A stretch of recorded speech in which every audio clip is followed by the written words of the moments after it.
Welcome to episode 121 of the BWR Running Podcast. My name is Chris Armstrong, and allegedly I have an addiction to new running socks, but that's okay. Joining me as always in the co-host chair is Zacca Newman. How's things, mate? Have you got any addictions to new socks as well?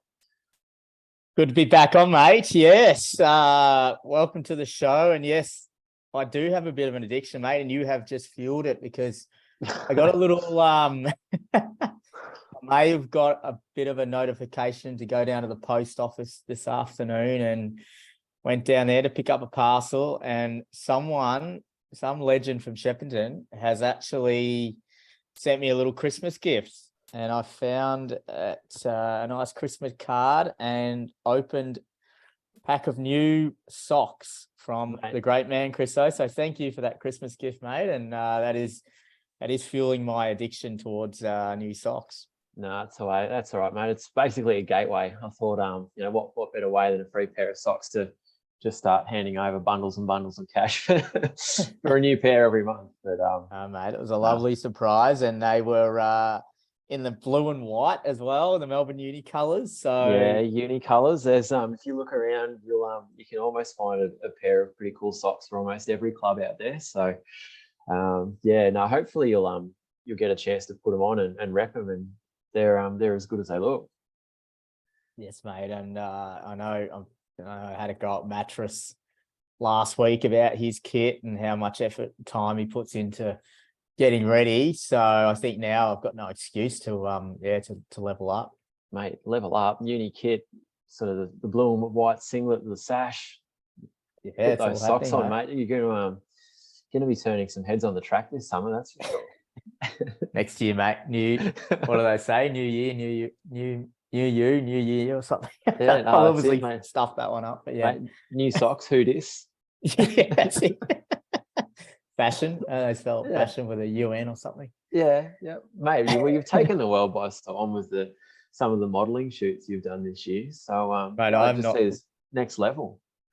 The only good thing about the incident from the wellness run is that I've copped more crap about that than the Ernie or Pete I was copying. Yeah, and I find that hard to believe. Good little deflection. So yeah. So I don't know. I'll have to come up with something else so I can take the heat off that passing out incident. Nah, that's all right. Hey, we all have our things that we choose to push to the back of the field, but it's all good. That's all right. Big show tonight, mate.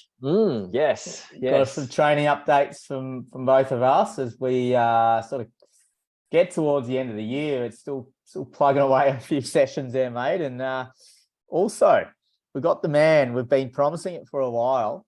He cops a mention every week, but we've finally pinned him down. Kiwi Steve is going to jump on the mic and got some the mental side of running.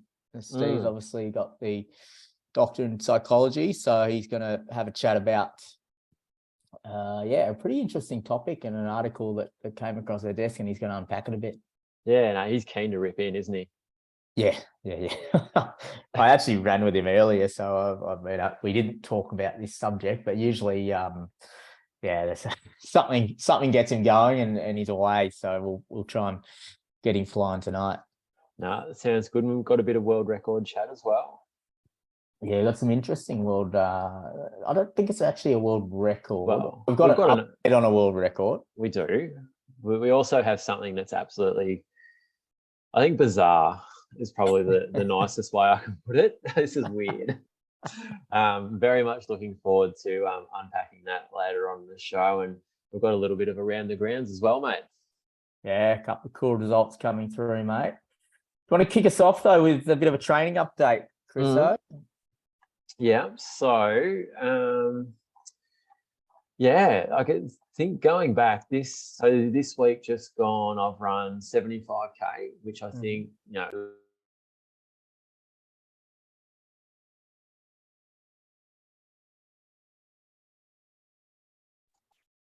Sorry, mate. Can you hear me now? Sorry. I think I might have been muted there.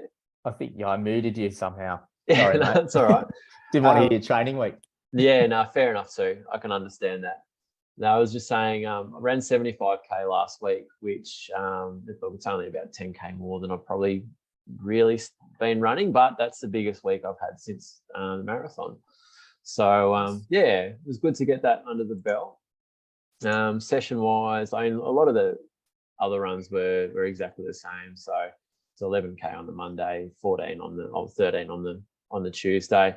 I did add an extra run in, so on the Wednesday, just doing 20 minutes, followed by some strides just in my little Nike LT streaks to get ready for track season. So did that, and then Thursday session, this time we had 8 by 1 minute on, 1 minute off, and then into a 14-minute threshold. So did something pretty similar a bit over a month ago and just did the 6 by 1 minute before going into the threshold. So a couple of extra 1 minute efforts, but this one felt really good.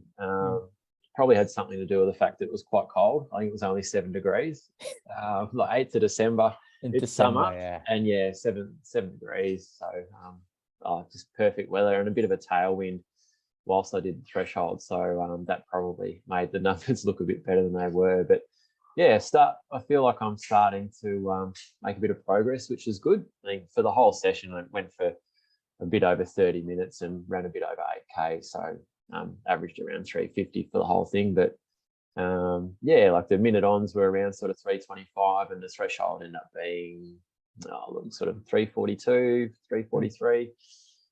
Which looks good, but the conditions definitely help. I mean, it was funny coming off the back of the wellness run where it was sort of 24, 25 degrees, and then 4 days later you're running in 7-degree weather. I felt amazing because it was just so much cooler. But no, that went well and felt like I pulled up well from that one, which was good. So I did long run on Saturday, 90 minutes, and broke it up into 60 minutes easy, and then sort of 15-minute tempo. So wasn't sort of marathon effort or threshold. It was more just trying to find something that feels comfortable and sustainable that won't beat you up too much. So 15 minutes averaged about sort of 405, and felt pretty good. So, and then 15 minutes easy to finish off. So 90 minutes, just under 20K, and average 435 for the long run. So, which is normally, that's probably about 10 to 15 seconds a K quicker than what I normally would. So really happy with that. And then just an hour easy on the Sunday. So 75K for the week. And so it's nice, especially being a bit nervous going into wellness run, to see how the body would feel and if I could actually run 10K in 40 minutes to where we are a week and a bit later. And feeling good. Seems like it's brought you on nicely, I think. It was good for the confidence just to be able to get through it and actually feel pretty decent all the way through, especially with it being warm. So it's good progress. Still, look, I'm still a mile away from where I would consider my best, but that's okay. There's no rush, but exactly. It's progress, and I'm in one piece. I think that's the most important thing. Sort of can't build too much at all if I'm carrying niggles. So I think all things considered, things are all right. It sounds like you're in a good place, mate. And I think that 90 minutes. So did you change your shoes? No, 15 minutes? Just all the way through. Yeah. What were you rolling with? I had the endorphin speeds on for that one. So not the pros, just the speeds. But I felt good. Sort of probably the first 20 or 30 minutes took a bit to get used to, because I'll be honest, I didn't have the most wonderful sleep Friday night. So it's probably feeling a little bit dusty energy wise, but for whatever reason, the legs just ticked over really well. Just having a quick look, like normally for a long run where I feel easy, I'd probably sit in that sort of 450 to 5 minutes. But things just seem to roll along between sort of 440 and 450, and just felt nice and easy. Heart rate was pretty stable in the low 140s. I've been wearing a chest strap with my Garmin for the last sort of probably 6 weeks, I'd say, and just finding that pretty useful. But it sort of sat pretty constant through there until we got to the tempo, and then it sort of averaged around sort of 160 to 162 for that 15 minutes. So once again, it wasn't sort of continuing to spike. We're just working at a sort of fairly comfortable rate, and then drop back into the mid 140s for that 15 minutes, I guess, almost to cool down. But it was nice just doing that last 15 minutes, because I almost felt like I had to hold myself back a bit, because the body was just feeling good. So some days when it clicks, you just it's a great feeling. Yeah, I was sort of like, where did that come from? Because it just the way that I felt in the morning when I got up, I was tired and I was a bit flat, and I was like, I really wanted to go and do this long run that had a bit of a change up in pace in it. But I just got out of bed thinking, I don't know if there's much pop in the body today. This could be hard work, but once I got going, it was a beautiful morning. It was like 8 to 10 degrees and not a breath of wind, and you sort out just as the sun's coming up. I know you're beginning to become a fan of early mornings, mate. And it's pretty cool being out there that early. There's not many people around, and you get to see the sun come up. It's nice. And you got a bit of a crown for your efforts there, mate. I think that might have been a local legend. Local legend, sorry. Yeah. But it says Chris is now the local legend on Somebody Said You Got a New Crown. Yeah, no. So that's the segment, is it? And you've got the most efforts on there. Yeah, so it's funny, that loop we haven't been able to run for probably 6 or 7 weeks since the floods. So it's finally dry enough, and enough of the mud's cleared out of that path that we can actually run along it without falling over. So it was good to sort of run through there, and lo and behold, I've still got the local legend. So nice. Maybe that was it, mate. Just a little bit of confidence, knowing that I'm just going to reassert a bit of authority on the local area with some local legend status. So better let council, mate. Just let them get the statue ready. Yeah, no, that's it. Just preferably something in bronze would be good. But What's your? Have you actually ever created a segment or named a segment yourself? Yeah, I've done a few. Have you gone with your name? No.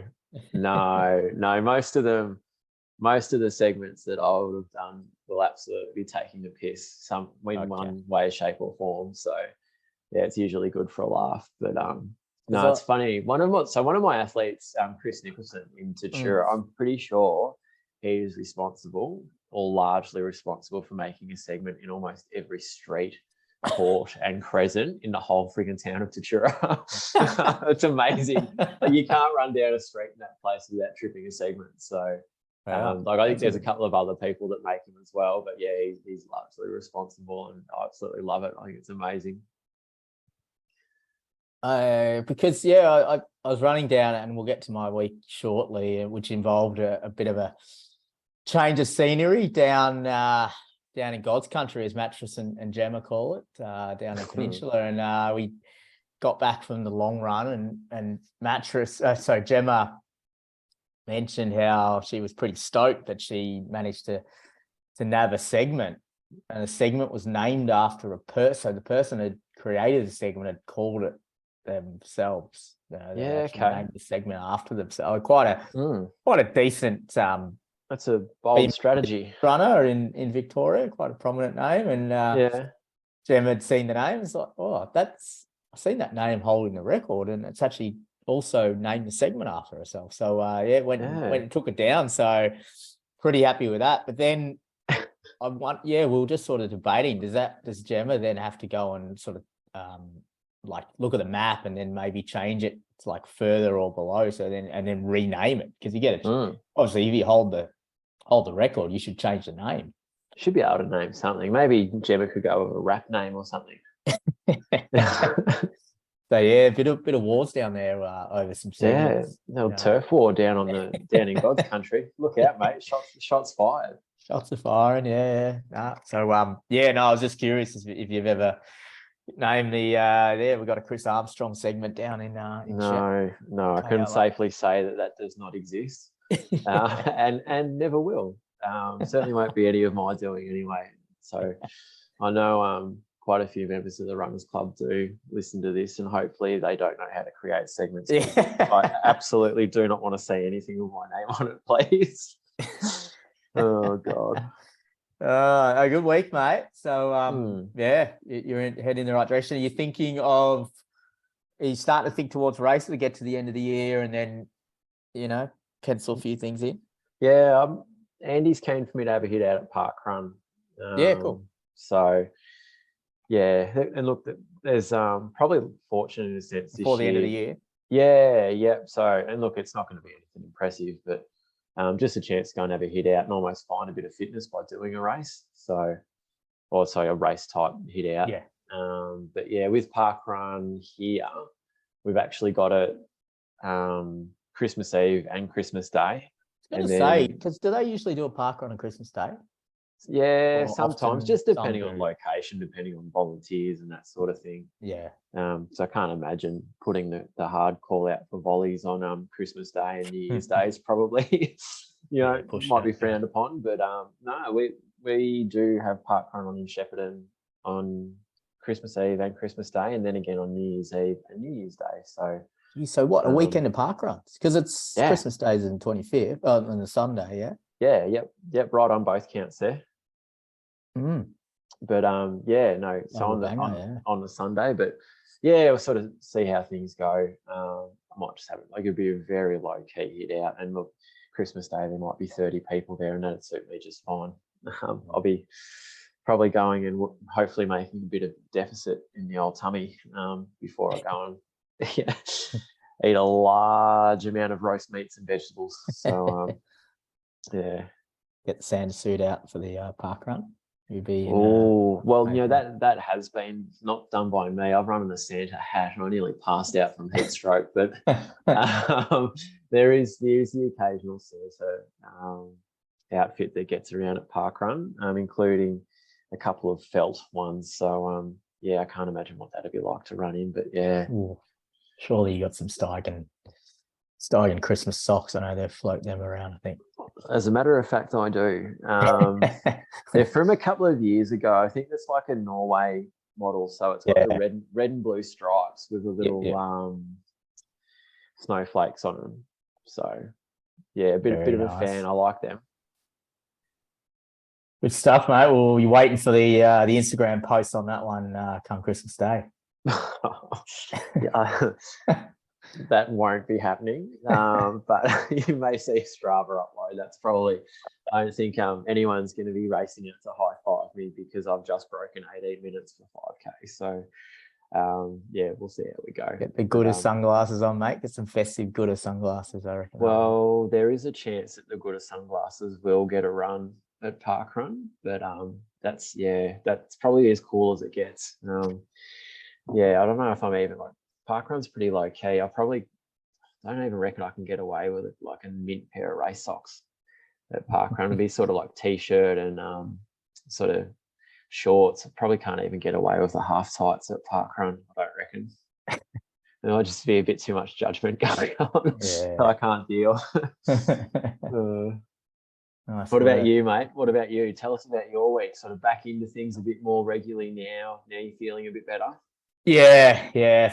Definitely put a couple of weeks to go behind me and knocked out, what did we get? 89K last week. Nice. That's good. So strong week. Strong week. Did I have a rest day in there? I think I might have had an easy day in there at least, maybe a shortish run. But all the regular runs, still just on the one workout.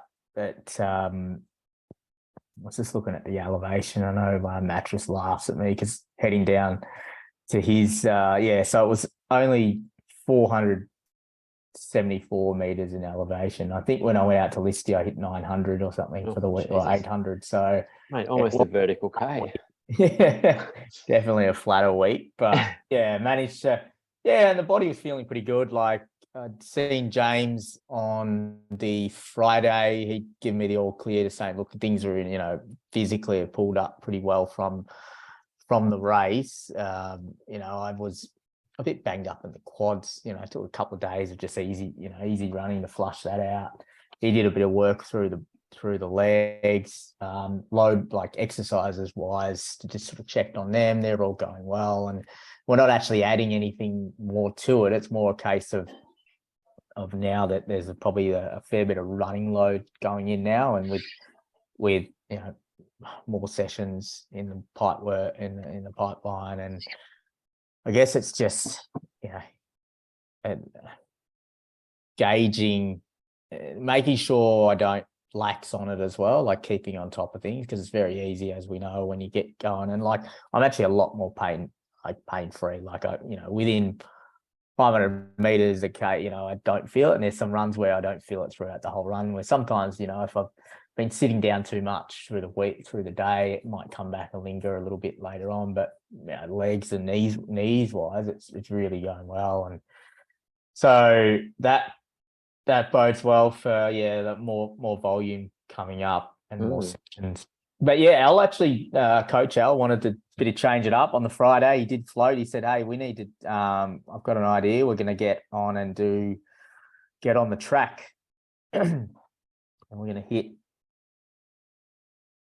to hit some 400s." Which he got crickets when he mentioned that on the easy run. Hey, like, oh. Minimal response. Yeah. Okay. Yeah. You sure about that, Al? And then he's dead serious. So we need to get some turnover. We need to get a bit of speed, bit of pop back in the legs. I think probably looking at the race, and obviously what unfolded later in the race. Apart from that, it was more the way I was probably that first K. It's running 3:15s. It was a pretty of a shock. Like, yes, getting back into races, I've got to get race ready and used to that. But we've done a lot of base, and we've done a lot of work at anywhere from sort of, even the K reps have been at, anywhere from 3:10s to 3:20s. And then everything's sort of been at 3:20 to 3:30. So we haven't really gone unders. And that was the idea. Obviously, as we start to build towards 2 workouts a week, maybe this session here on the track just introduces to some Barca stuff and getting that turnover back. And it was good fun. Like I was thinking back when I was doing some workouts with Max and the MUAC crew at the start of winter. Through winter, I was jumping on the track and did a few workouts on there, but I hadn't been on for ages. So it was fun. And we headed down to the donut. So Collingwood, we call it the donuts, the old Olympic Park, or so where Soph does her sessions on a Tuesday. Yes, the home of Soph and the Hunter crews down there. So they're obviously not doing it at Saturday morning at 9 o'clock or 8:30. They're well and truly done. They get out at 6 a.m. and knock it out. But it was a little bit underwater actually, the track. So the first couple of lanes were kind of underwater. So we're running out in lane 3, and then we'd sort of drift back in. Coach Dave P was there, their Run2PB coach. He's jumping in, doing a few workouts, getting fit. So we had a bit of a crew, the old war horses. And warming up, we were just like, okay, this is going to be interesting. We haven't really gone fast. All of us have done strides, but we haven't got out the gates fast and holding it, because Al said we're going to start off at sort of 75s to 76s, let's aim for, and then we'll see. So to wind it back a little bit, 2 sets of 4x400s with a 90-second recovery, and it was between the sets we jogged a lap. After that, it was another 5-minute jog into a meant to be a 3K thresh. I ended up 10 minutes because I got confused and it was 10 minutes. As you do when you're easy done. Lactic.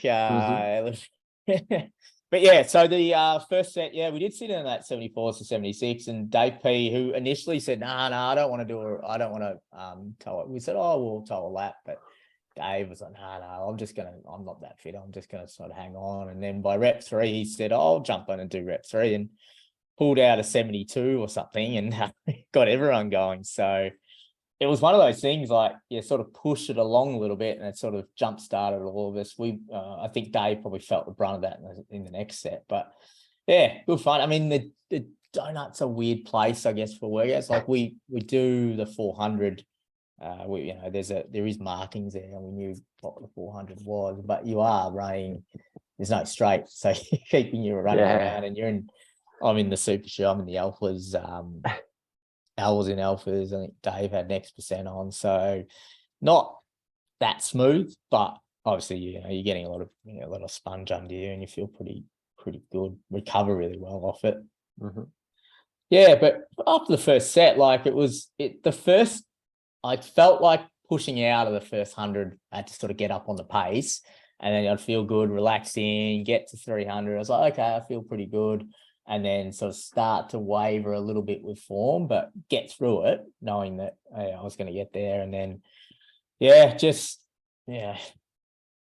by the second set, we were sort of up and going, like trying to bring up the splits in the second set, but we did.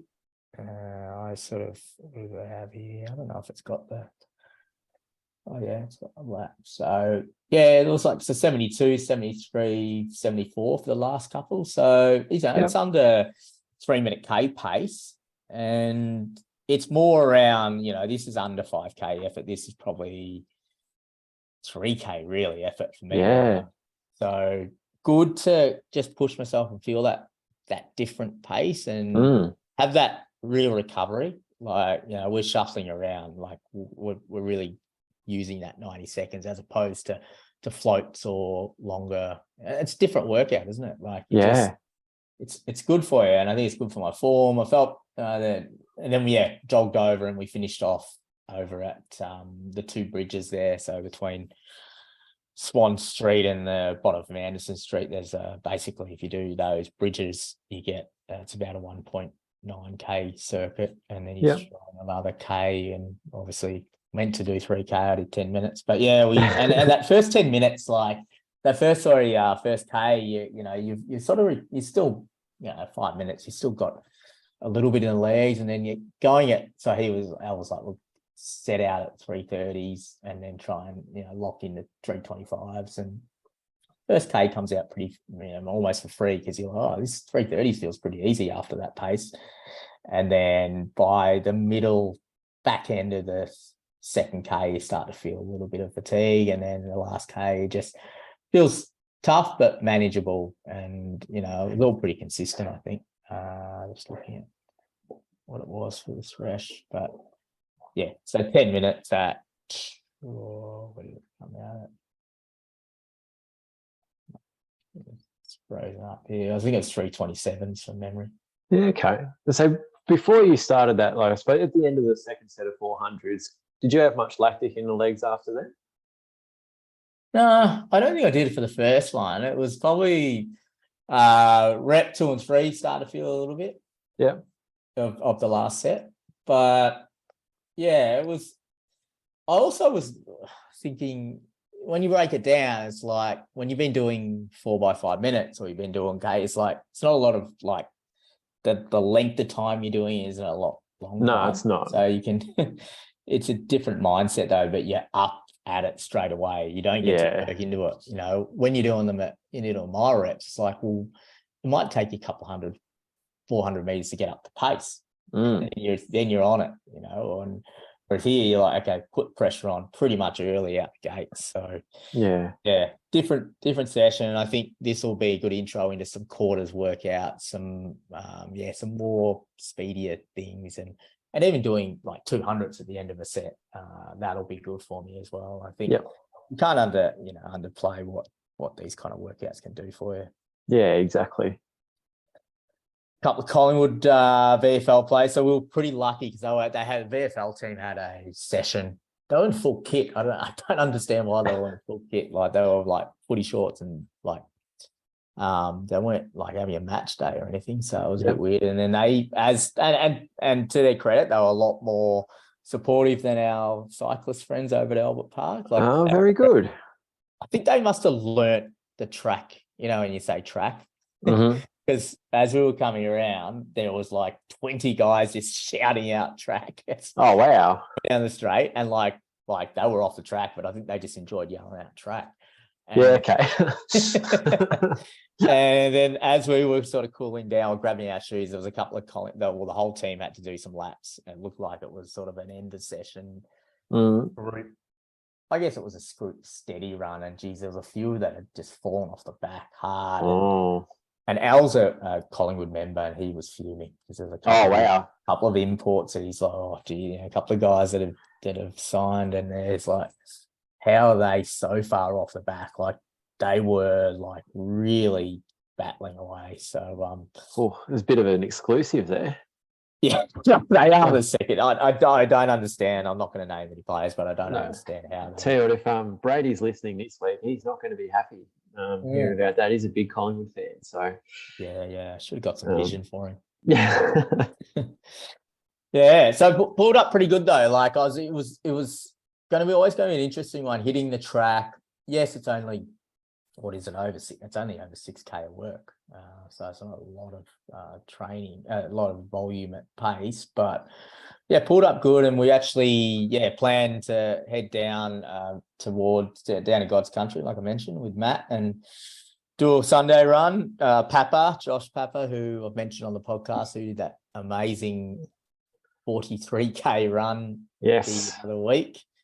He was keen for a bit of a catch-up. We actually all went to Chicago back in 2015, and we haven't really done a lot of running together. We've all been sort of all over the shop of late. And, yeah, it was a bit of a reunion, bit of a long run, catch-up and a few laughs. And Mattress said, do you want hills or you want flat? And we both said we want flat. Yeah, no, good choice, especially after last week.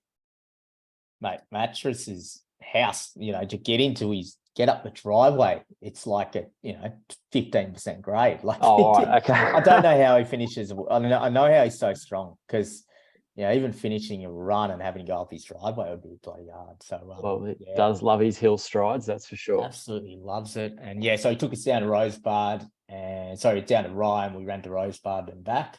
Nice along that Bay Trail, and it sort of tucks. It just heads along the foreshore, and you go along. He showed us where Parkrun and Rosebud starts. So, Recon. Yeah, good little bay trail. You sort of duck around I don't know if you know the area at all, Chriso, but there's a caravan parks, and you sort of go on some soft trails and then back on the hard, on the bike track there. So, yeah, good fun, dead flat. And, we got sort of ticking along the second half of it. And, felt good.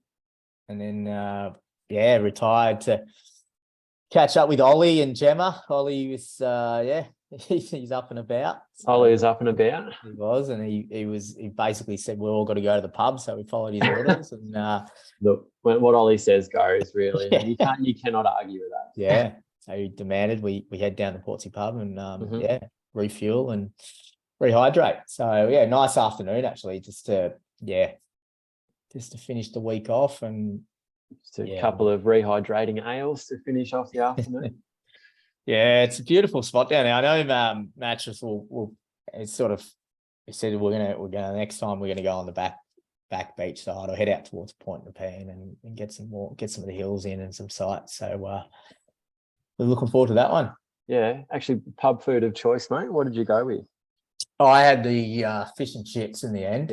Yeah, there was a bit of debate over Parma burger. I was like, well, when you're near the beach, you generally you got to go to fish and chips, and it was very good, and washed it down with a couple of Pirate Life beers. So good stuff. No, love that, mate. It sounds like a cracker of a week. Yeah, it was good fun, mate. Yeah, it was a good week, and back rolling more Ks again this week, and. I haven't actually heard from Al what the session is for Saturday. I wonder if we're back on the track. Yeah, the suspense. He's keeping keeping it under wraps. No, I'll look forward to seeing what he's got in store for you, mate. Hopefully he's not isn't too big of a shock to the system. But be interesting to see if he goes back to the track this week for you. Yeah, I know with I think sort of floating the idea of maybe just linking up with a few of them, maybe get back in with the Melbourne Uni guys again for some workouts over the January period. It's because it is with the track, whereas having multiple people and, even if it's a part of the session, it does help you sort of when you've got a big train there or you've got different paces going. So I think, I kind of enjoy getting on there and rolling around the track when there's a good group going. Yep. Nice.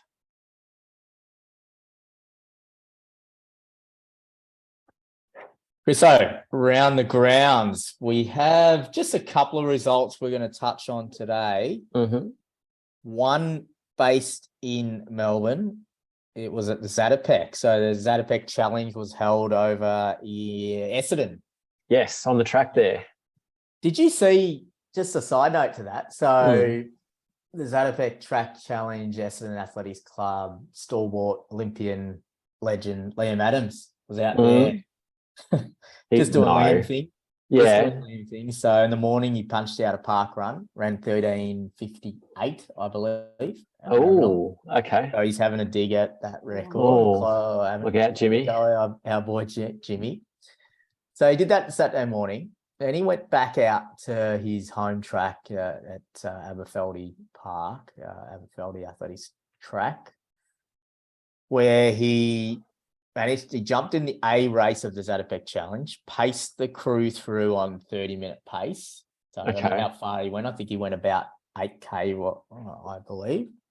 Had a break, and then he paced either the next race or I think it was the next race, and ran like 32 minutes pace. For the full 10. Yeah, and then jumps on the track, gets out on the drink station, hands out cups for the rest of the field. Oh, just a man of the people. That's pretty cool. Like, you got to hand it to him. Like, he's just that's only Liam can do that sort of stuff. The people's champ. He is the people's champ. But and our man Gary Murphy, who is our round the grounds athlete, or one of them this week. So Gary Murphy, coached by Gemma and Ollie, first time on the track, and he has run sub 40. Hey, 9:29. How sweet would that feel? That's pretty cool. Yeah. Like, the 10K on the track is it's an intimidating event, and to go out there and take it under 40 minutes. Awesome. I wonder if you got a cup of water from Liam. I could very well have, mate. And for those at home who haven't done the math, that's 25 laps.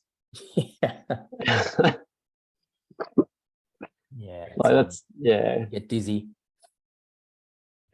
No, it's a cracking run from Gary, and he's been with Run2PB for a while now, and I know he's very dedicated, and it's so cool to see a result like that, and to see Gary probably previously was park run, do a couple of events here and there. He's now showing, he's now involved with getting on the track, doing a lot of other events. He loves the sport, loves following it, and I think that's, as I guess coaches and people involved in the sport, that's kind of what we had a bit of a mission with us to kind of get people involved in these different aspects of the sport. And I think Gary's a great example of that.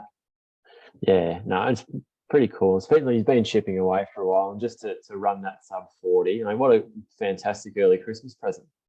Oh, absolutely, yeah. I mean, Gemma was stoked, and Gemma was unbelievably handy to have in your corner when you're going into a track 10K. She's been at the main Zacca 3, 4, maybe 5 times, I would say, that she's raced on the big stage over the 10K on the track. And she would have had some great insights and some great race plans for Gary to execute. So very cool stuff from Gary. We also had got one more, Jared Mills, our friend from over in Colombia. He's coached by Brady, Dallas Marathon. So he's more adventures. He's off to America. Yeah, so he's come out of the altitude block out of Colombia, or he lives in Colombia. But how cool has it been to follow Jared's journey? I know we've mentioned Jared a few times, but to see this marathon PB go down over the weekend was just awesome. He finished 5th too. So, there wasn't. There was I feel like, I know that they said there was 14,000 people at the Dallas Marathon Festival. So I think there was a 10.5. So, let's say there was probably 6,000. It's very similar, quite, Gold Coast up there with it. Yeah, Melbourne like to a degree, I guess. So big event, Yeah.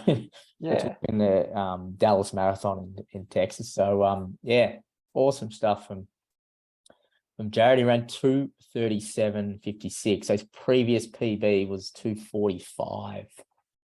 I reckon it was, just to be correct, 2:45.11. So we bought his sign up form. So back in, and we posted this on the socials if you come across it, but 2021 signed up. He had no experience with run coaching. He'd been self-coached. He'd jumped on. He'd done some PDFs. He'd Googled things, but he'd sort of gone, oh, I want to go a bit further. I want to take this serious. He's an Aussie that was living in Colombia. So he got in touch, listened to Inside Running podcast, wanted Brady to be the man to take care of him. And yeah, what a partnership they're forged. So he's taken his half from 1:17 down to 71 minutes, so 1:11. Wow. Yeah, very cool. Another 16:02 for the 5K. Yeah. And he's now run 32:29 for 10K. That's unreal. And they've just gone from strength to strength, those two. Yeah, very cool to follow this. And I know he was in Melbourne and we saw him at Ballarat. He went around. He was at Albert Park. That's where he ran the 32 minutes. 32 yeah. So, yeah, very cool to watch Jared progress. And, yeah, big shout out. And, yeah, flying the Run2PB flag in Texas. No, that's it, mate. No, it's pretty cool to think that there's some Run2PB athletes overseas doing some pretty incredible things. So,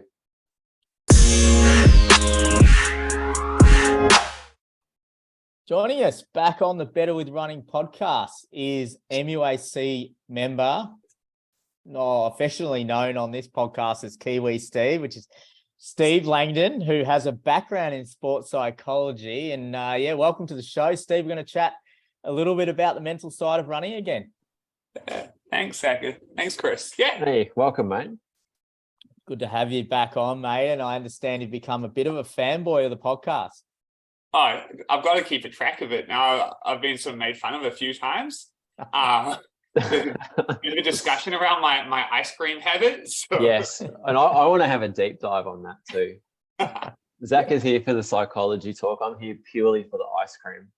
Yeah, all right. We'll hit him with the serious stuff first, and then we'll get on some ice cream chat. Excellent. But firstly, mate, we have touched on you heading out to Listerfield, doing some kangaroo spotting, getting some long runs in, getting some races in. How are you tracking running wise? It's been going pretty well. Definite highlight has been getting out to Listerfield and counting kangaroos on my runs. I think the personal best is 16 kangaroos in one run, but it's kind of been dropping off since then. It's a bit disappointing. Last week there was only 6, I think. Yeah, so that's been pretty fun, enjoyable, and a really good spot, some nice hills, which has been something that's kind of been missing from my training for the last year, pretty much, since I moved over here. And yeah, been getting around some of the Vic Milers and Athletics Victoria races. And I did a 3K and 2 5Ks, and I've ran a 3K PB and a 5K PB so far. So it's going well. Cool. No, you've had a great season. It's been really cool to watch. As much as I give you stick most days, yeah, it has been pretty cool to watch your season unfold. I'm glad you're enjoying it. Mate, we got you on this week because there was an article that I think I shared with you a little while ago. Chriso, we're across some of this chat in the past, and I thought it would be good to chat to you about it because it's about how you talk to yourself when you run and when you race and when you train. And there's been some research about the benefits and I guess how you address yourself on challenging situations and how it can affect your performance. And, there was an article that it actually was extracted from a book called The Genius of Athletes. Yeah. Have you read it? No, I haven't, but I have put it on my reading list after reading the article when you sent it through. So what world-class competitors know that can change your life by Noel Brick and Scott Douglas.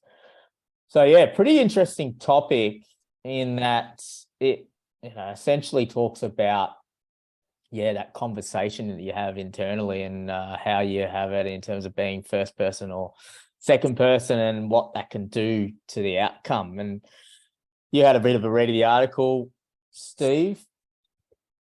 Yeah, I did. Some of the takeaways for you. Yeah, so the thing I found the most interesting in that article was how it talks about the language you use when sort of using self-talk when you're sort of doing your sport. So like in our instances when we're running, and this article kind of sort of makes the case that we should sort of shift away from using like language like I and me and more around you. So rather sort of changing things to more of a almost like an instruction to yourself, like you will relax, or like you will stay calm, or you will breathe deeply. Something more along those lines, rather than, when you're running, it's really easy, especially in a race, to sort of get caught in the moment and sort of thinking and talking about inside your head exactly what you're feeling. It's just like lots of the time, like this hurts, like I don't feel great, I'm struggling right now. And it's easy to sort of get in that kind of negative sort of thought cycle. And the reason I thought it was interesting was because self-talk is normally kind of used to express what an athlete is kind of experiencing mentally and physically and emotionally in that moment. And sort of that's the way we're kind of giving ourselves feedback as we're kind of going.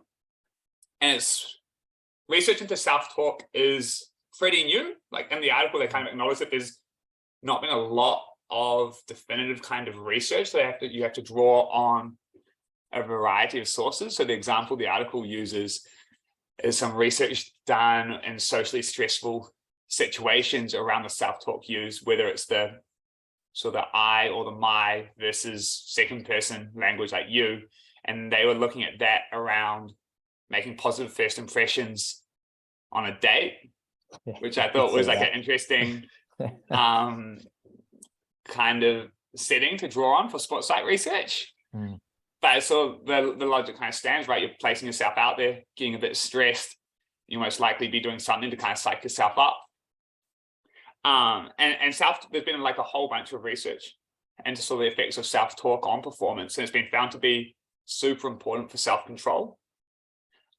And thankfully for those of us that don't really think about self-talk much or don't do too much of it, it's something that can be worked on and improved. It's a learnable and teachable skill. And it's been found to sort of enhance attention, motivation, and performance, which are all pretty good things when you're trying to run PBs and races. I was wondering what Zacca and Chris, what you guys do when you're racing, like the way that you're talking to yourself inside your head. Are you talking to yourself, or are you just kind of trying to switch off and zone out?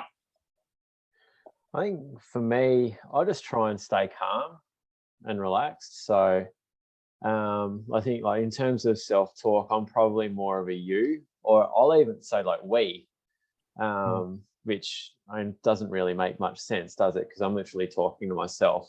No one else is going to do it for me. But I saw when I use we, I almost think of it because it's a team effort. Like I know I'm the one that's doing the training, but it's very much a team. So I've got my training partner and my friend Anna. I've got my strength and conditioning coach that helps me out. I've got Pilates. I've got Nora, my wife, who supports me in literally everything that I do. I've got my mates who encourage me. There's my Run2PB athletes and friends, and it's like a little community. So for me, it's yes, I can do it, but sort of like we can do it, because I feel like I've got a pretty decent support crew. So I guess when there's times where I'm challenged, it's the people that I'm close to and that I care about that I think about. Yeah, I think when I'm racing and I'm really dialed in, I don't have that. I can even think to the wellness run, and when I was starting to stress a bit and feeling, well, I actually did get into I'm in trouble here. I can't, I can't do this. I should pull out. I do believe that a lot of the times when I'm fit and racing and feeling good, I am in a really, you've got like the feeling where I'm confident, and I was like, yeah, you've got this. you're going well and you're sort of talking to yourself in that fashion. But look, I'll be honest, you can really go through a range of emotions in a race, in a session, and at some point you have to, like, when you do say those things to yourself, I'll try to negate that and go, no, but hang on, I am fit, so I can do this. I've done this, I've been in this situation before. And even in sessions where I'm like, oh, geez, this just feels a bit hard. And then it's like, well, hang on, I've done this pace before, longer workouts, or I know how to do this. So it's sort of that, for me, it's often trying to, you're having an internal debate in yourself as to, okay, talking yourself back around, and I'm almost talking yourself off a cliff sometimes as to, hey, settle down, relax, you've got this. So I think it is something that I can definitely work on to ensure that, and I think obviously when you get fit and you get more confident about your ability, that doesn't come into the conversation maybe as quickly as it does when you're not as fit. Yeah, I know for me, there's a lot of the I in my self-talk, and it's normally sort of negative in focus around not messing up, not backing off, those sorts of things, which is that's something that I know I have to work on, and I potentially don't put as much time into that and as I possibly should. But it sort of sounds like the three of us all approach it sort of slightly differently, using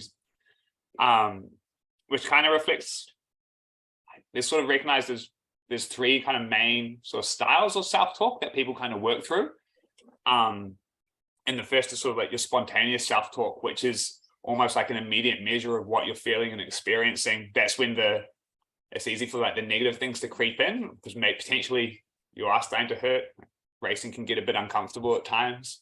Probably everyone that has raced has felt a measure of discomfort at some point. And so that kind of spontaneous stuff, that's when you're sort of giving yourself feedback on what you're experiencing at that moment.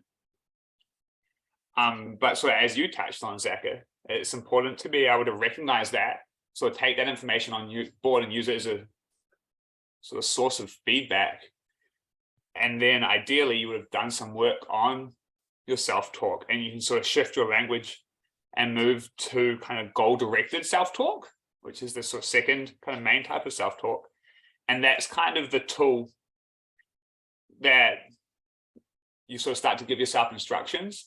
That's where it'd be helpful to shift into that kind of you language. So what Chris was talking about, so kind of not necessarily thinking about, but know that you're sort of talking to yourself on behalf of the people that are supporting you, the people you're training with, your families, your training partners, that wider group, so that when you're saying that you can do this, you can finish, you can speed up, all those sorts of things, it kind of gives you that sense of team, which is a pretty powerful kind of motivational tool for people. But so while saying that, it's really important to remember that not the advice we give ourselves isn't always the best, which is why we need to practice. It's like, just because you start to think like you can speed up, it might not be at that point in time. It might not be the best time in the race to try speed up. Like you don't want to enter your finishing kind of kick kilometers away from the finish. If you're doing a 10K, that will lead to some more immediate issues in the very near future for yourself. And so the goal-directed stuff can kind of be the longer phrases. So it's when you sort of use like a sentence to sort of help you with your mindset and what you're trying to do, whether it's to calm yourself down, hype yourself up, sort of change how you're running. The only issue with the goal-directed self-talk is it takes time to work. Like if you're trying to calm yourself down, you can't just say like, you will be calm now, and you're immediately calm. Most people wish it did work like that, I think. So it's going to take sort of a bit of repetition, some sort of reflection and thinking, even whilst you're racing, before that kind of takes impact. So then you can sort of, to address that, the need for like triggers to hopefully result in like a fast mindset change, is the use of self-cueing. So when you sort of practice it, but you have like a 1 or 2 word thing that triggers some kind of emotional or behavioral reaction. So if it's calming down, it might be like breathe, and that triggers you breathing deeply into your chest, so using your diaphragm, sort of breathing properly, sort of controlling it on the like so many seconds in, so many seconds out, something like that.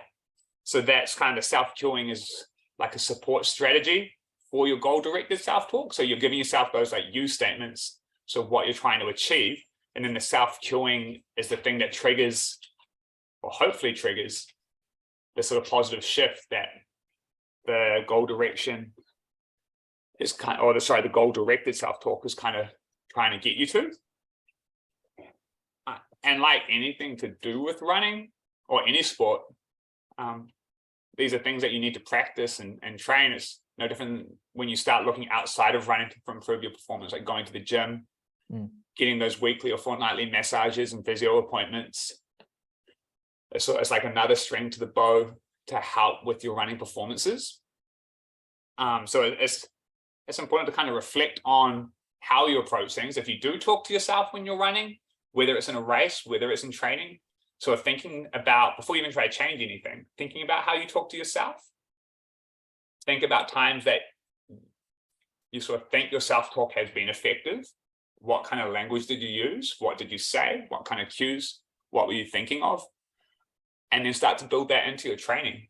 So if you're doing a big session, know that 2/3 of the way through the session, you're going to start thinking these specific thoughts, these specific kind of goal-directed statements, like you will stay relaxed, you will keep on pace, or like you will speed up.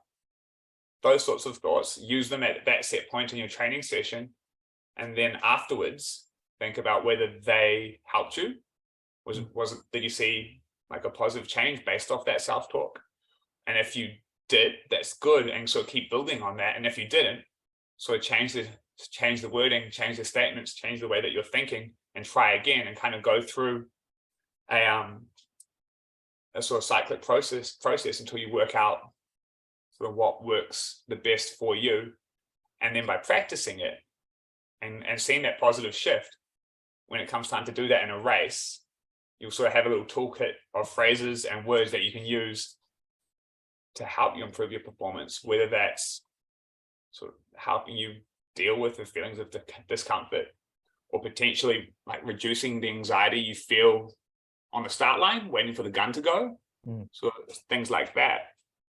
So Steve, so you're saying you could also use this obviously pre-race, pre-training, in the training phase, you want to map this out. Maybe would you go through some scenarios and even write down what sort of things can potentially happen and how you would work through them? Yeah, so that's one way. That's kind of thinking about like really detailed visualization. So thinking about what's going to happen in your training or your race, and thinking about strategies to potentially overcome those issues. And that's super helpful. That has a really strong kind of influence on people's performance, because when it comes time to race, it's not as much of an unknown. Something happens and it's not the first time it's happening to you. You've really sort of thought about it. You know what you need to think to kind of reset yourself, and then sort of you've got some tools that you can use to overcome it. So I would definitely suggest sort of thinking about it, writing things down, sort of reading your notes before you do a session, and kind of going back to your notes after a session, and so almost scoring, giving yourself a scorecard on what ones you used, whether you thought they were useful or not, and then like recording potential changes, so the direction you might want to take those, or whether you want to discard them and try sort of like a different approach.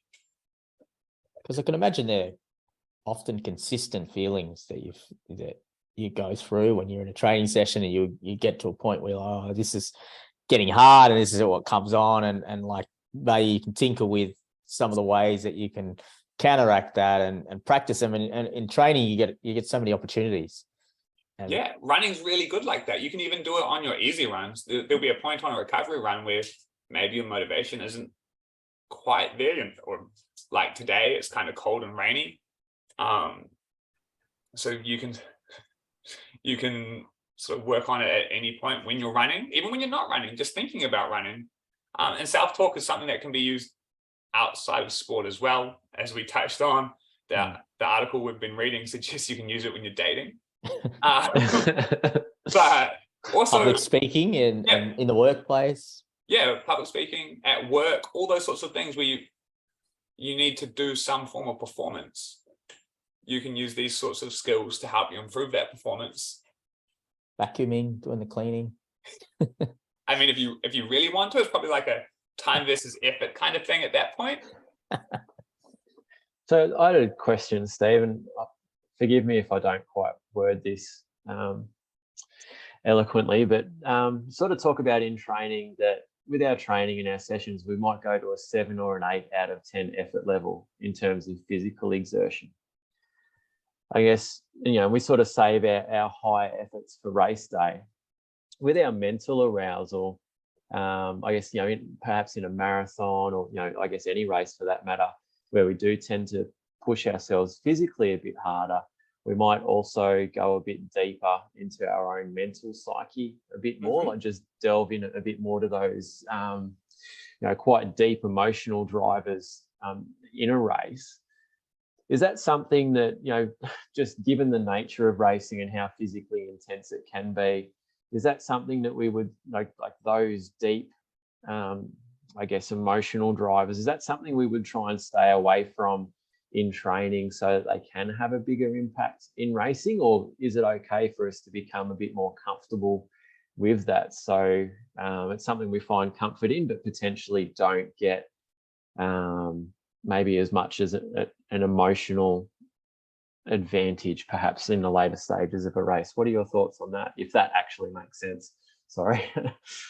So you're thinking about not necessarily feeling like more discomfort or pain deep into a big event, but more kind of your more emotional kind of motivations or motivators. Yeah, so I'll give you an example. So say perhaps on an ordinary run or in a session, the weather's a bit average. Your motivator might be, I'm just looking forward to get home to have breakfast because I'm hungry and it's cold and it's early. But perhaps in a race, you might have had a family member that passed away, and they're always a fan of you running, and you remember that's the support that they gave you. And perhaps late in a race, that might be something that you draw on because that's quite a powerful thing. But if you're sort of going to that all the time for every session and every run that you go out on, that perhaps that doesn't actually help you as much as what it may if it was just sort of something you saved in the kit bag for special occasions as such. And I suppose the reason I bring it up, so I'm a big Julian Spence fan, and this is something that I remember Julian speaking about, that when he races, he's got basically very select things that he can go to, but he can't do it very often because these things are very special to him and they mean a hell of a lot. So that when he races, these are the sort of the places that he puts himself in, and he's found sort of that quite powerful and useful. But yeah, sort of not so much something that he'll just stick to on a day-to-day basis, if that makes sense. And then they're not things that he pushes completely out of his mind because they're always there, but they're the sort of the powerful motivators when he needs to really dig deep, if that makes sense. Yeah. I'm sort of in two minds. Like I agree, but at the same time, I'm sort of thinking you don't necessarily want to be doing something for the first time on race day. Like, I'm not sure about the two of you, but I know I'm pretty routine like when I'm racing, and that sort of helps me deal with the stress that comes from getting ready for a race. But in terms of like those really sort of powerful motivators, I agree that you wouldn't want to be drawing on them all the time, because then they'd kind of lose their efficacy if you're sort of trying to use them to get you out the door just for a jog when the weather's not great. When you're really hurting and wanting that sort of really good drive from them, it might not be the same. It might not have the same impact. So in terms of like with Julian, he's used them before, so he knows that they have a positive impact on him, on his mental state and his performance when he needs to use them. So potentially for someone that hasn't sort of used something like that to motivate themselves, I'd kind of suggest at least once in the build up to your big event, maybe drawing on them. If you have a particularly big, hard session, maybe your last sort of marathon kind of workout, long run combo, something like that, just one time, just to make sure that if you're going to draw on something like that, it's going to have a positive impact on your performance, because you don't want to find out, really deep in your marathon when things are starting to get quite uncomfortable, that drawing on some of these powerful emotive states isn't going to help you. And once you know that it does help, I definitely agree. You don't want to be doing that all the time. You don't want to be going deep into that kind of emotional kind of well on a regular basis, because eventually it will kind of run out and will stop having that like powerful impact on you. I think is a long-winded way of saying like, yeah, I agree. Just don't do it too much. No, that's good. Thank you. I'm happy with that answer. I like it. No, I think you've really covered it off really well, this article. Obviously, we'll put it in the show notes, the full, because there was a study in there. I mean, it was on a couple of cyclists, wasn't it? That they said that they did improve, but it was a bit of a small study. They only, but I guess the other thing, it's like, would you tie it off with saying that, you should, in essence, when things do get hard in a workout, when you need to address yourself, check yourself around saying I and switch to you? Definitely. Yeah. And practice it so that it works for you and what works. So we put a lot of time into our training. You don't need to put that much time into the mental side of things, but just a small percentage will have a really big impact on what you're trying to do. Love it, mate. Appreciate that. And we're obviously going to get you on over the course of the season to jump on and talk about topics like this, because it's definitely above our pay grade. Before we let you go, I know you listen to us and you're a big fan of the World Record Chat. We thought we'd keep you on the airways to get your take on a few things. Yeah, that'd be fun. One of the things, Chriso, you've got a Akana update? Yep. So Akana Murray Bartlett, she's just ticked off her 117th consecutive marathon today, mate. She's on track for 155. So another 40 odd. Oh yeah, a bit under 40 days now. She'll be coming along to Melbourne, running along to Pier. But what do you make of that, mate? 117 consecutive marathons, and all around that sort of 350 to 410 window. She will have some really powerful self-talk. Guaranteed. She can do a TED talk on that. Oh, most definitely. Like, that's some really good personal experience of what it takes to get yourself sort of motivated and performing just consistently. The back-to-back nature of it just blows my mind. Zacca and I have talked about this a bit on our runs together. When we battle through 60 minutes and get to the end and we're like, oh, that was a tough one. And then we get back, load up Strava, another 42K in the bank. It's like even today, day 117, she's out in the Blue Mountains. She's Sydney bound tomorrow. Like, I mean, we've been chatting about, I know for a while we were just talking all Queensland and, all far North Queensland. And now she's about to head towards Sydney. How cool is that? And, that'll be a bit of a spin out heading into the big smoke. Oh, even just running on the flat. Like, there's been some seriously hilly trails, and I'm seeing some amazing photos of views and scenery and animals and everything that she's seeing, and all. I'm sort of being like, oh, I'd like to spend a bit more time on the flat ground, I think, just to make life a bit easier. But it's just absolutely incredible. I've said it. I think I say it every time we even today, give an update. I just can't believe it. Well, even today's marathon had 1,083 meters in elevation, 42K, 4 hours 53. So bloody good running, in the hills. Very cool stuff. It's so impressive. Those blue bars, it is an absolute that fence of just straight up 297K weeks back to back. It's scary. Yeah, 295. Far out. Yeah, so impressive. So we're excited that over 4,800 kilometers.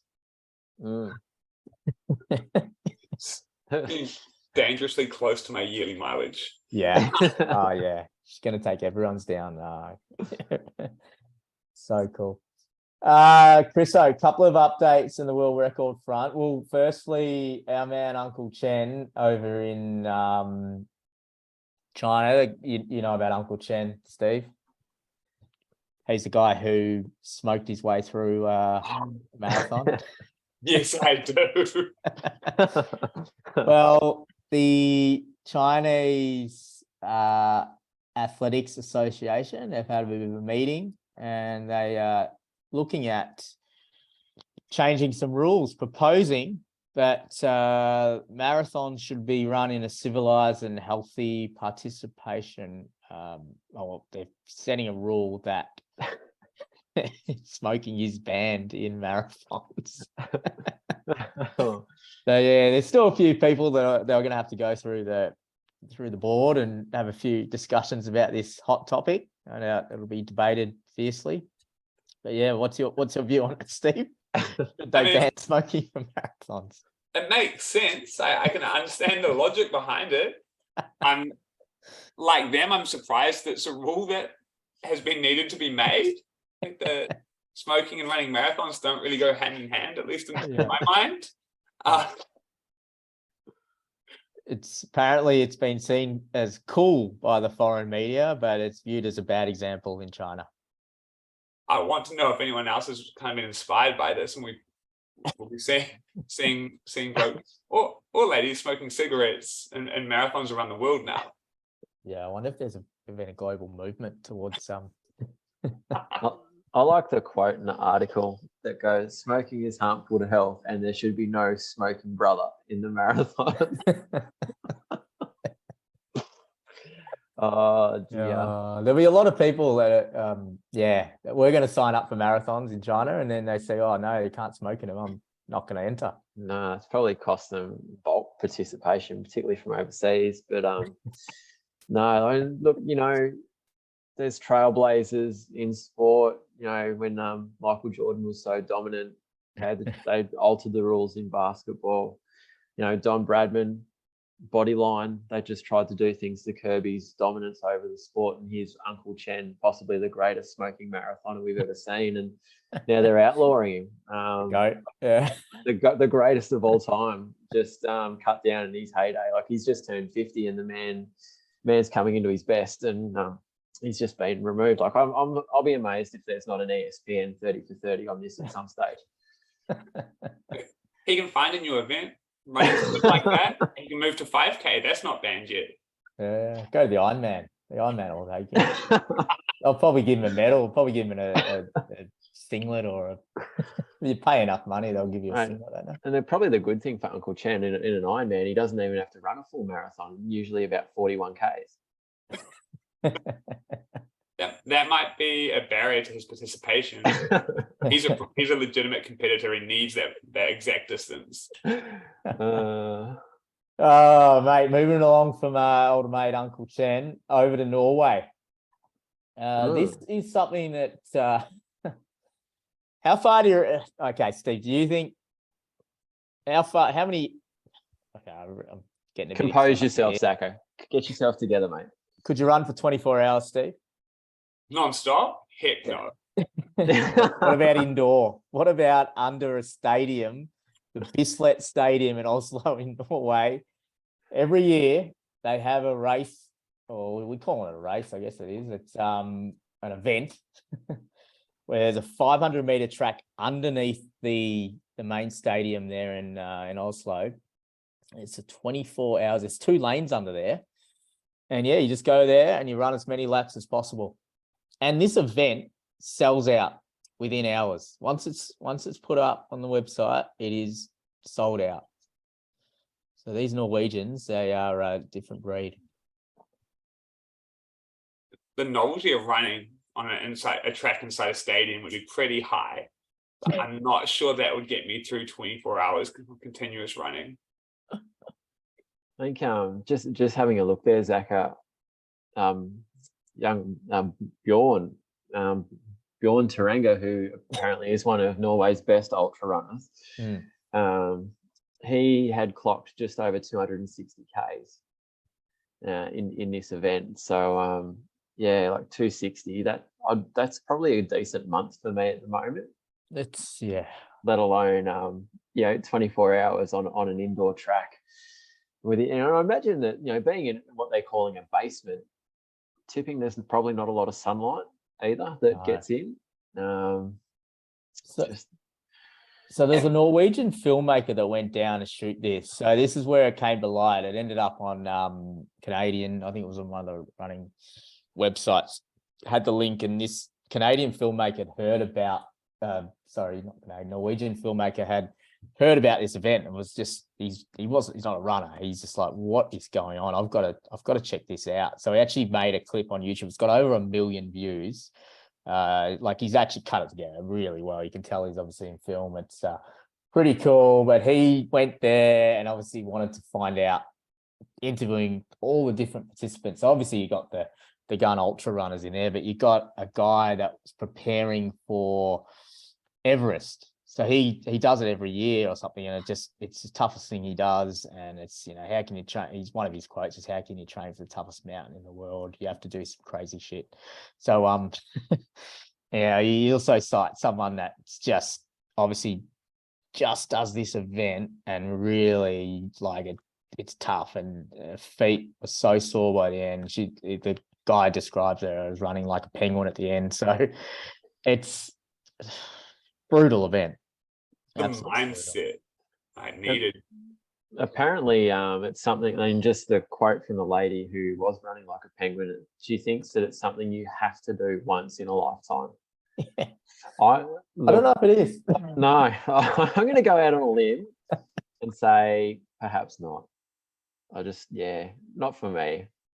I'm happy for other people to do it, but no thanks. No. I've seen a quote from the Norwegian who won, and when he got asked about what makes it fun, he just said that he feels the pain. Is that a thing, Steve, that people can get is it sort of your thrill seekers and people who get addicted to pain and putting themselves in these uncomfortable situations? Is that something that becomes a bit like of an addiction? I think it potentially could. It's probably not necessarily the pain that's the driver. It's the endorphins that get released after. So that you'd feel the pain, and you the endorphins, which would be the high that comes. So it's sort of like the pain is what they need to feel to get that post-pain high. And I think so. It's the same as how people can get addicted to exercise and the endorphin release through exercise. So there is the potential there, and potentially this Norwegian athlete has an addiction to that. So he ran 260 kilometers on a 540 something meter track. It's a little bit out there. Yeah, there's like 2 lanes. You're running in circles with nothing but cement to look at. Like it's a brick wall. Yeah. Counting penguins maybe instead of kangaroos like we count here. Yeah, maybe. But yeah, well, we just it's not obviously a world record, but these feats that we come across every week, Chriso, it's always blows our mind. I think maybe a crossover for Uncle Chen. This could be something for him. Look, I'd hate to think what smoking in an underground basement would be like, but it could be frowned upon. But hey, look, now that he can't run marathons in China anymore, look out. It's a way to take out your competition, maybe. Well, that's it. Before we close out, I know Chris has got a few hard-hitting questions about your ice creams, mate. So let rip. Yeah, no, I suppose as much to my dismay that I found out that you cut a run short, bought yourself an ice cream and didn't shout Zacca or anyone else one for that matter. I thought that was a bit low, but so just wanted to go on the record for that. But while I got you, mate, top 3 go-to ice creams after a run. Sort of, does it vary on the day? Do you have a list? Goody gumdrops. Yeah, we sort of like a gelato or more of an ice cream man, like sort of Yeah. Lay some knowledge on me, mate. I want to know these things.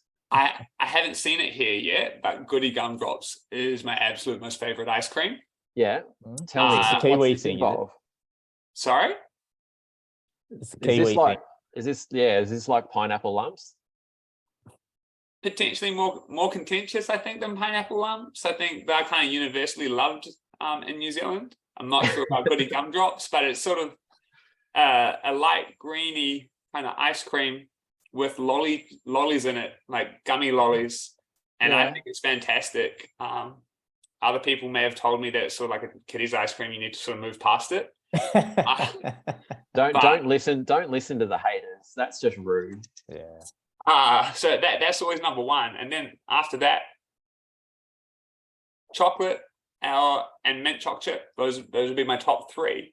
Mm-hmm. And in my defense, I didn't actually cut my run short. I did. I think I actually went a couple of minutes long on that run. It's just Zacca struggles because I didn't have a long run that day. I think it was like 45 or 50 minutes. So I joined in on the long run, stopped, and just conveniently happened to be at the ice cream shop. And I would have bought one for Zacca, but he just ran away from me. A lot of self-talk in that run. I need an ice cream. It was more you will have an ice cream. Yeah. Where's the what I want to know is where's the we will have an ice cream? Well, I was by myself. I got ditched by my running posse. That's not how Zacca tells it. Yeah. Or if we look at our finish times that down Strava, pretty sure I finished a solid hour before Zacca. Starting to split hairs, mate, and we're probably losing listeners with all this ice cream chat. Actually, with I was going to say, mate, with the Goody Gumdrops, just going back to that one for a second, because I think there's some ground to cover here. Have you ever been into Cold Rock or any of those sorts of places and kind of just made your own? Because that's exactly the place where you can go to and concoct these sorts of things. You can throw gummy bears in there, fruit, all sorts of lollies, and like it's a magical place. I haven't, but maybe I need to end my next long run at one of those places. That's pretty exciting. Thank you. No, that's all right. It's like an ice cream chain. I'm sure there'd be some down in Melbourne, but yeah, you can add pretty much anything that you can think of. So yeah, like just do it yourself, DIY Goody Gumdrops. I can see my running performance is tailing off now. That's it for the PBs for summer, mate. You've had a good 2022. The first part of 2023 will be devoted to new and exciting creations down at Cold Rock and perhaps even a part-time job. Who knows? Well, a lot of people jumped on to listen to hear, get some takeaways on your mental side of running, but they're probably coming away with some new ideas about ice cream flavors as well, Steve. I'm glad I could help people in more than one way. Perhaps we could put a link in the show notes to some Goody Gumdrops just for listeners who are curious and would like to find out a bit more, Zacca. We can do that, mate. We will. We'll put a referral code. Use the code Steve for 10% off. Yeah, use code Kiwi Steve for 10% off. Maybe we can hit Cold Rock up for a sponsorship too. Probably, I don't know. Do we need to state, Zacca, given we've mentioned them several times, that we don't have any affiliation with Cold Rock and that you cannot use code Run2PB for any sort of discount whatsoever? Yeah, we better let them know that. The big disclaimer. But shout out to all the people at Cold Rock. They have a delicious product. Thanks again, Steve. It's been fun. We've learned a bit, and we've got our ice cream knowledge as well. So really appreciate you jumping on, and good luck. The Milers Club. I know a few listeners will jump on the stream and see you in the flesh. Thank next you. Thursday, yeah. Yeah, in the A race again? I haven't actually entered yet, so I'm currently not in any race. You might want to do that, mate. Pro tip. I'm hopeful. You should enter. Yeah, once I enter, and then hopefully that'd be cool. Gives you a shot for a good time. And yeah, thank you so much for having me on again, and happy to talk about sports psych stuff at any time. And if you think of any questions, just send them my way. We will do, and we'll put details in the show notes. Thanks again, Steve. Cool. Thanks, mate.